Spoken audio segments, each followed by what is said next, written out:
See you next time, I hear them say. As I walk out the door and it slams behind me, controlled by master control. I mumble to myself and say, whatever. Recidivist offenders. For those of you that aren't familiar with the prison jargon, a recidivist offender is somebody that is on a cycle of offending. They go from conviction to imprisonment, to release, to rapid return to reoffending. And the cycle just repeats and repeats and repeats. Why? I guess the lack of reintegration, the lack of skills, the lack of support, the lack of ability, the lack of knowledge, education. There's many reasons why. For me, being released on parole, it was a struggle. I knew it was going to be a struggle. No matter how much I wanted it, and I wanted it. No matter how much I tried, and I tried. I tried really hard.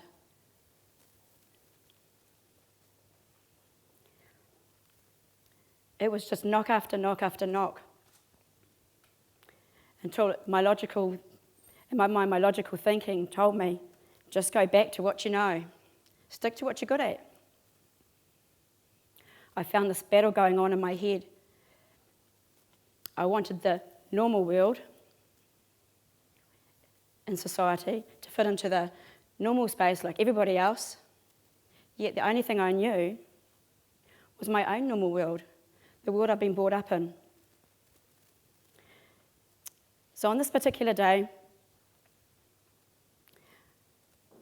I'm in a taxi, Friday afternoon, peak hour traffic, Rosebank Road, for those of you that know Rosebank Road, very busy.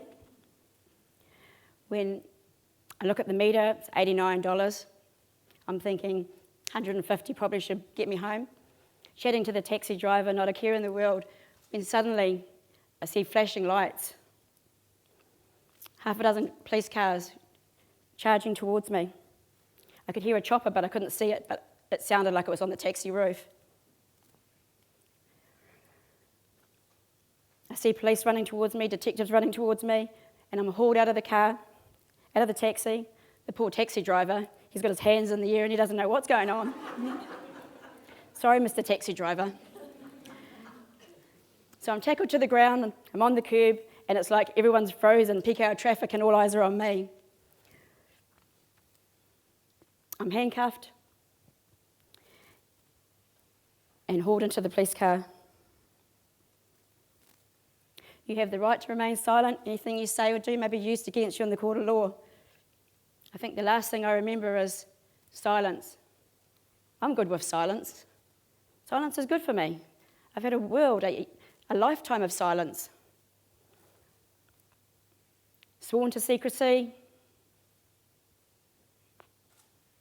Afraid to say anything. Never been heard. So silence was good for me.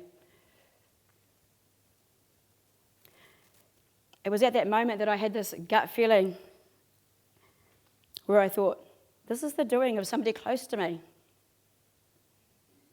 Someone who couldn't keep silent. Someone who didn't want to go to jail. A snitch, a narc, an informant. Because that's what the criminal world's about.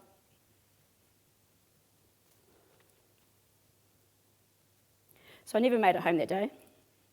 Instead, I'm sitting in remand, Auckland Regional Women's, just in Wiri, just over the back.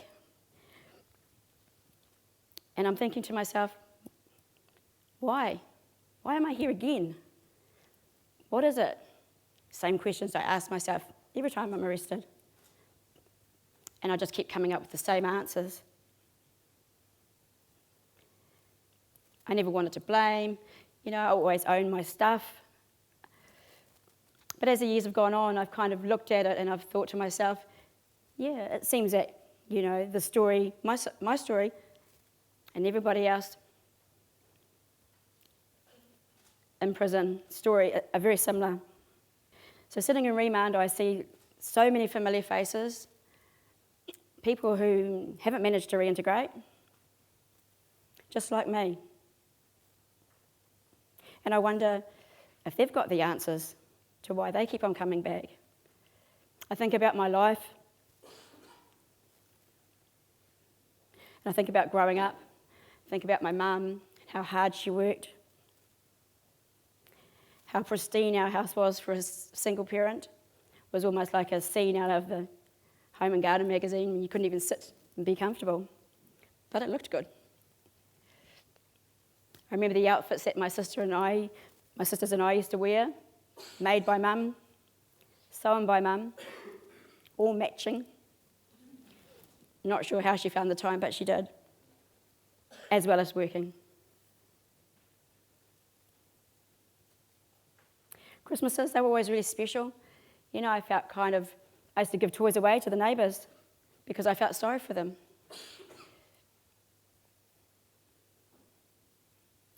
But they were special, she made them special. But while she was making them special,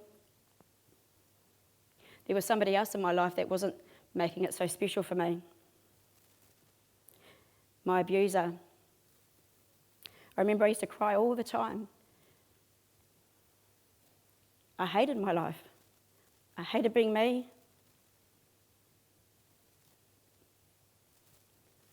I used to think, why me? Why not somebody else? But it was because I was silent. I was so silent, I was almost mute. That's why he chose me. I guess back then it was just these things that just were just not seen. Not worried about. Didn't matter about the damage that was being done.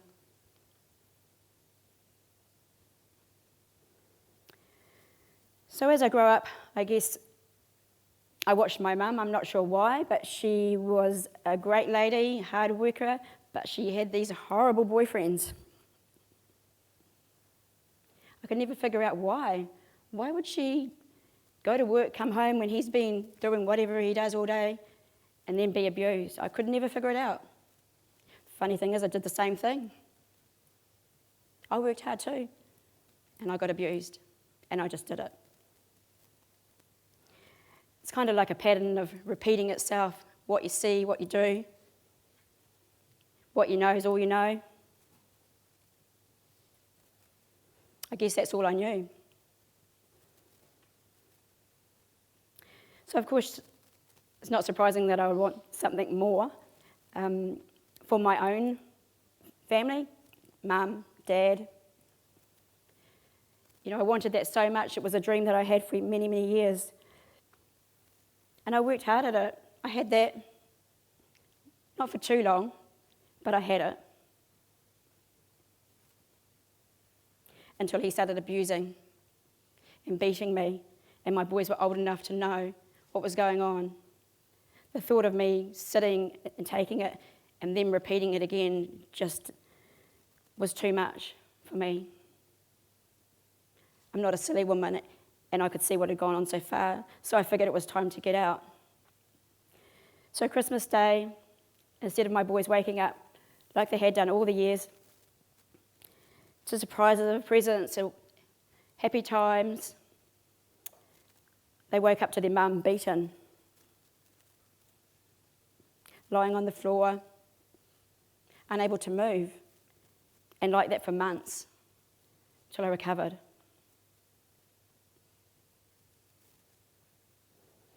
So sitting in jail, I'm thinking all these things, and I still haven't got the answers. But jail's not such a bad place. It's a place where you're safe, there's no stress. It's a place where you make some really meaningful relationships. You meet the nicest people, the realest people, and you've got so much in common.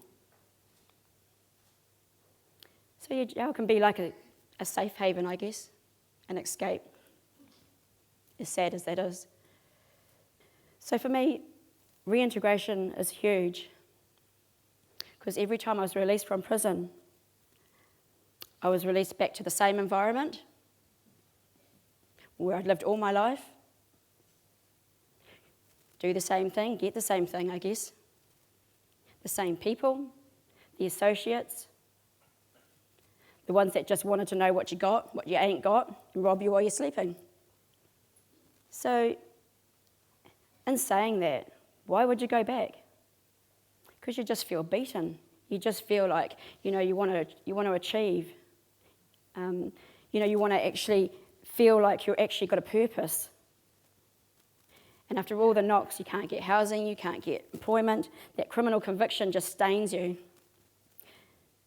It's like you've got criminal tattooed on your forehead. Nobody really wants to know. Society doesn't want to know. Criminal conviction, forget it. So, how do we change? How do we have something different? Or aren't we worthy enough? Do we deserve to be written off? I think not. In 2014, I had the pleasure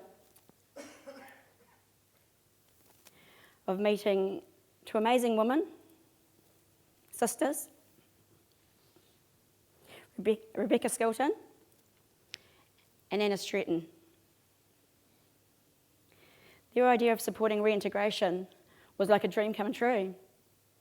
Or was it too good to be true? I wasn't sure, because I'd heard so many promises, lots of unkept promises I couldn't trust.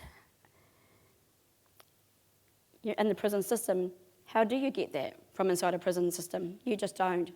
When it's your time to leave, you're just out the gate. You're left to find it on your own. So Rebecca and Anna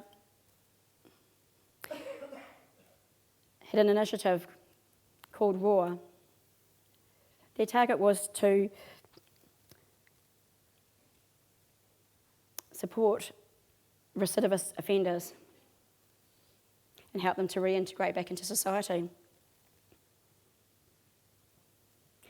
I met Rebecca in late 2014. We built a relationship. She kept on coming to prison. That's always a good thing, because often they come and then they just never come again. But Rebecca quite liked it. She made lots of friends and still is. And that's Rebecca's part of RAW. RAW, acronym for Reclaim Another Woman. So I grew a relationship with Rebecca and decided that instead of sitting my sentence out, I'd go for parole and I'd be the first woman to be released to RAW. In March this year was my year with RAW. RAW's helped me to remove that stain of prison. Anna is the voice of RAW.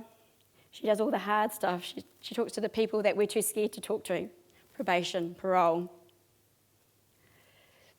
It's great support, it's positive support, and it's a whole lot of learning for me, somebody who's been silent for so long.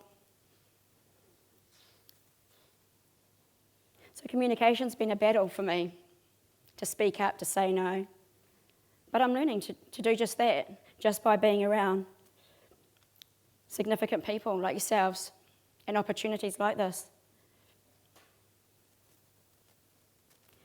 The stain's slowly removing for me, and I'm moving back into society. We do lots of community, voluntary work. I love that side of it. I love to give back to the community, and I love to feel accepted. And I encourage everybody else in RAW to do just that. Because again, it's like experiences like that allow us to be in amongst people in society and to be accepted. So we're very grateful for such a supportive community in the Waikato. Amazing people that I never knew existed. There's lots of people out there that want to help it, and it's just overwhelming at times. It's hard to believe that there's so many nice people when you come from a place that I've come from. But I'm learning to embrace it.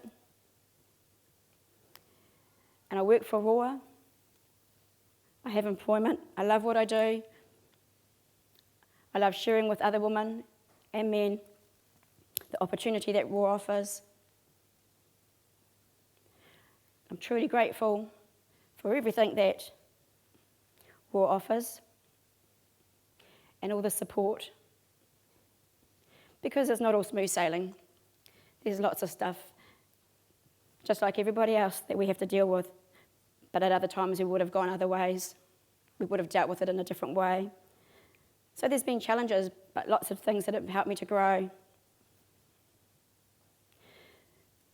So I guess today I'm just sharing reintegration and how important reintegration is to society. To reduce offending, reduce crime. It's a community problem. Thank you.